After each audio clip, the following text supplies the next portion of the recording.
Hey there guys, how you going? Welcome back to Hearns TV, and it's me again, Dan, and I'm going to take you through an unboxing video today of a plane that I'm really excited about. I really like this aircraft. This is one I've been looking forward to doing, actually, showing you a model kit, but I wanted to show a really big, cool one. And it is, what I've got for you here, what I'm going to show for you today, it is the Messerschmitt Bf110. Yeah, and wow, the light's a bit bright on that one, so you can't really see. Oh, you can just see, but the Messerschmitt 110, the Dackelbauch, which means dash hound belly, for obvious reasons, as you can see the large bulge just there underneath the fuselage. Yeah. Now, the Messerschmitt 110 is one of my most favourite German aircraft ever.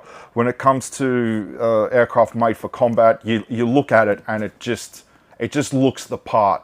You can just tell immediately this is a fairly tough weapon of war, which it was. The Messerschmitt 110 came about as the need for a heavy fighter and a Zerstörer or destroyer. So it was meant to escort bombers long range and take on other fighters, as well as do ground attack and yeah, suppress enemy ground forces in the air to begin with, like when the campaigns in Poland and Norway, and even in the Balkans, they did quite well, actually. They did very, very well, but it wasn't until it made it to the Battle of Britain that the Messerschmitt 110 got absolutely mauled by the Royal Air Force. About 250 aircraft, Messerschmitt 110s, took part in the Battle of Britain, I think, and the majority of them were shot down. Yeah, but as a night fighter, it did really well, and I'll tell you about the good parts of it a little bit later. But anyway, this one in particular, the Dackelbauch, the dash hound belly, I'll tell you about it, and we'll have a look at the model kit. So I'll open it up. Now off to the side, and this kit, as you could tell, well actually, oh no, before I go through the instructions, let's have a look at the box art. Let's have a look at the front. Yeah, look at that. How gorgeous is that? That is a really cool picture, actually. And this is made by the good people at Dragon, and this is a 1/32 scale, so it's going to be a pretty big kit, which is specifically why I chose it. Yeah, all right, awesome. Very good introduction to this kit, and it's an old kit too. I think 2008 this came out originally, so yeah, it's pushing 20 years old. Now the instructions, nice booklet, black and white, a little bit of blue, a little bit of color. Here's all the sprues, paint and markings for the Dackelbauch, and it folds out. Yeah, I like fold-out instructions for the larger kits, actually. For a twin engine or larger, anyway. The fold-out is good. With single-engine, larger scale kits, I prefer the booklet. But yeah, would have been nice to have a little bit more color instead of just the dark, just plain blue and black and white. But it'll do. It'll do. Still, it gets the point across, and what the model looks like afterwards is more important. So let's start. Here we have, there's the wings. Look at that, on the tail plane as well. An H tail on the Messerschmitt 110 and two engines. So yeah, fairly powerful engines. It had a maximum speed of about 580 kilometers an hour, I think. Yeah, nice, yeah, sturdy, thick wings on that one. Let's have a look at the details. So let's hold it up to the camera. So we've got indented and raised details. Nice panel details, excellent. And on the, yeah, see here, on the inside of the nacelles, this is where the landing gear would recess into it. Very, very nice. And not too overboard on the rivets, like that. You can see the rivets are quite visible, so the panel wash will really make it show up, but they haven't, not completely overboard. And that was the underside of the wing. Now let's have a look at the upper. Yes, there we go. And the upper parts of the tail. Oh, and these looks like to be part of the air intakes that go under the on the go on the wings. I think that helped keep the engine cool actually. And yes, fantastic details on the panels, raised and indented once again. Yes, this is going to be gorgeous when this is finished.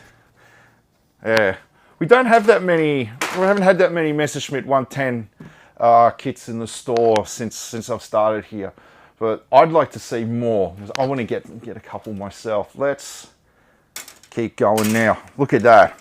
There's the fuselage, the length of the fuselage right there, and then the other side. This is where the wings would join, and the underside there. That part would go in here, and that's where you slide the wings in, and that helps keep them in place. Oh, yeah, a nice strong foundation there. And this looks to be the inside parts of where the weaponry would go in the nose. And on the underside there, like oh yeah, I don't know if you noticed, there's the D and the R versions that in this kit of the Dackelbauch, so you don't have to do the one that had that big belly on it. You can have, yes, a smaller weapon station underneath it. It's good to have that variety in the kit. And once again, the details. Oh, these ones not too much raised, mostly indented though. Beautiful. Well done, Dragon. Very well done indeed. Now this before I go into any more details, here it is. Here is the bulge that goes underneath the aircraft. Now this was a fuel tank, and it held 1,050 extra litres of fuel, and that was to enhance the range of the Messerschmitt 110. And the reason being for the Dackelbauch was for it to patrol for really, really long distances and for long periods of time, and to attack small merchant ships and targets of opportunity in the northern parts of the European theatre, up near Norway and so on and so forth, where the Germany's conquered territories. It was a good idea, but there's one thing about the Messerschmitt 110 was it wasn't that maneuverable, and adding this and all of the additional weight actually slowed its maneuverability down somewhat and made it a lot heavier. So it was a little bit of an easier target. Also, as I should mention, the fumes from the fuel used to get stuck inside of this tank, and the aircraft had a tendency to explode. How very unfortunate. Consequently, not that many Dackelbauch versions of the Messerschmitt 110 were ever made, and was actually withdrawn from service. So let's keep going, shall we? Here we have, like I was telling you before, the H-tail. These are the stabilizers out on the far end of the tail. And then we go, a little bit of the landing gear, or the wheels. More of the landing gear struts there. What else? What else we got here? And then these would cover like the engine. They're part of the engine nacelles there. Yeah, it looks more of the interior for where the cockpit would be. And the details on this are still pretty good, although they're good, but there's not a hell of a lot there, as I'm sure you can see. But, yeah, still very nice though. Okay, what else have we got here?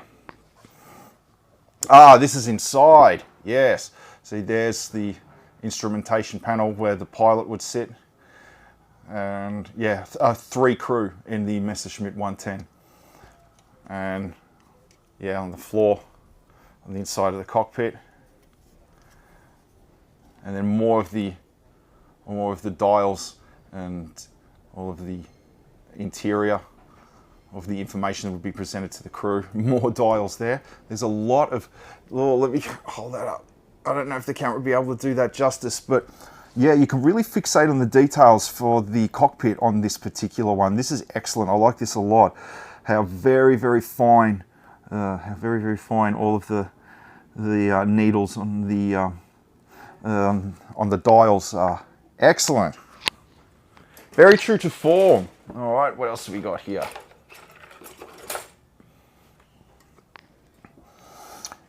More of the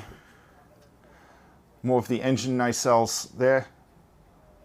Or probably that would be with the landing gear, or the doors that would open up for the landing gear. Yeah, here as well. These would go on the I think that, where do they go? They look. Oh yes, that looks to be on the inside of where the tires would you know, recess back into the wings. And here's more of the air intakes there, just there. And this looks to be another air intake for the landing. Oh, sorry, along the leading edge of the wing, and probably a landing light just there. Yes, a total of 6,100 or just over 6,100 Messerschmitt 110s were produced during the entire Second World War. And I think the Hungarian Air Force used them as well as the Luftwaffe. Now let's see, is there anything similar to this one? No? All right, let's have a look at this one then. All right, and here we have the seats for the crew. Yeah. And then parts of, we're starting to see parts of the engine. And what looks to be the ammunition drums for the rear gunner. Yeah, very nice. Very fine detail. Very, very good. What else have we got here? Oh, we're starting to get to the weapons area. Let's see. Oh, actually, no, before I do the weapons, let's do the engines. There's the one. And two sprues, obviously, for two engines. This I like. This I like a lot, actually. I'll leave that off to this side. Individual propeller blades. Yes, and they're joined at the base, and they're not joined to the actual blade themselves. Very, very good. Yes. And look at how many pieces the engines come in. Yeah, all of the details that you can go into. Yeah, all the different, you know, panel washes and oil finishes that you can do to add some authenticity to it. That's the nose right there of the tip of the engine where the propellers blades would stick out from. Yeah, excellent, excellent. The exhaust. Exhaust for the engine. And then just the same for the other side. As you can see there. Yeah. Very good. Now what have we got? Oh, okay. Now, weapons. So, there's more for the engine cowling, and tires for the landing gear right there. And there's a bomb, actually. Now, as you saw on the front cover of the box, it had that big Dackelbauch belly. That's for the D version. Then the R version had that removed, as I believe. And then they had, I think it was 900-litre fuel tanks added in pylons under each wing, so it could carry bombs down the center line, like I showed you with that pylon earlier.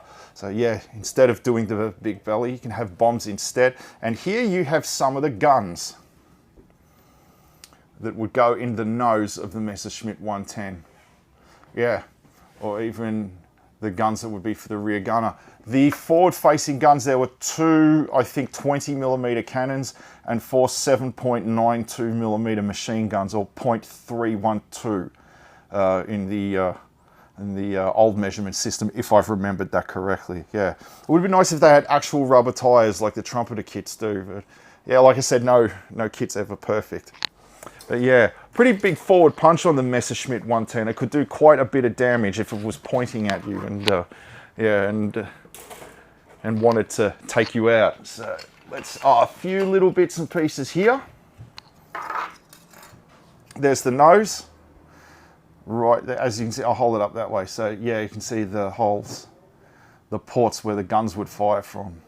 There's the 20mm cannons and the machine guns right there. Yeah. And a little bit more of the engine cowlings there. That's for the, I'm pretty sure that's for the underside where the air intakes would be. Yeah, now I'm going to show you the canopy. Now, if there's one thing you notice about a lot of German aircraft from the Second World War, it was how complex the canopy was. The American and English, or should I say British aircraft, usually with just a single piece with the part at the front of the canopy, and then the sliding piece. But German ones, if on the Junkers in particular, with the Stuka and whatnot, they were very, very complex. And here we go. Let's have a look-see. Oh, so hold that box. As you can see, all the multiple pieces of the windows for the crew. Yeah, this is going to be difficult to put together. This part in particular, and especially painting it too. Yeah, without, you know, getting bleed through from where the frame would be onto the actual window. Oh, and there's some of the lights that would go, or the landing lights that would be on the leading edge of the wing. Yeah. Immensely complex. And just there as well, more of the canopy. There's the rear firing port for the gunner. Yeah. Yes, very nice. And lastly, what do we got here? Just the decals, the obvious decals. Now you've got photo etch included, which is all of the seat belts for the crew, and then the obvious iron cross of the Luftwaffe just there. And you get a card with it as well. I can't quite see what's on that. Yeah, don't want to open it. Yeah. All right, that concludes that. So, yeah, I hope you like that model, because I know I did. I'm very impressed with that.